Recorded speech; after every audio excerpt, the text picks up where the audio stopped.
సుష్మిత ఇలా అడుగుతున్నారు, నా ఏజ్ 36 ఇయర్స్, నాకు థైరాయిడ్ ఉంది, ఎలాంటి డైట్ తీసుకోవాలి తెలియజేయండి.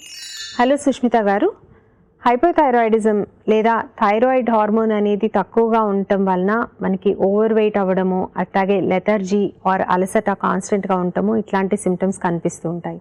ఇవి ఓవర్కమ్ చేయడానికి అలాంగ్ విత్ మెడికేషన్ మీరు డైట్లో కూడా కొన్ని జాగ్రత్తలు పాటించవచ్చు. కార్బోహైడ్రేట్స్ అనేది కొంచెం తక్కువ క్వాంటిటీలో తీసుకోవడము, డైటరీ ప్రోటీన్ ఇంక్రీజ్ చేసుకోవడము, అంటే మిల్క్ కానీ, యోగర్ట్ కానీ, అలాగే ఎగ్స్ కానీ, meet and meet products, lintels, ఇవన్నీ కూడా రీజనబుల్ క్వాంటిటీస్లో తీసుకోవటము. ప్రతిరోజు తప్పనిసరిగా 30 మినిట్స్ అయినా సరే ఎక్సర్సైజ్ చేయటము, వాటర్ ఇంటేక్ సరిగా ఉండేలాగా చూసుకోవటము, నిద్రకి ఇబ్బంది లేకుండా చూసుకోవడం, ఇట్లాంటి జాగ్రత్తలు పాటించడం ద్వారా మీరు థైరాయిడ్ మెడికేషన్ తక్కువ డోసేజ్తోనే కంట్రోల్ చేసుకోవచ్చు.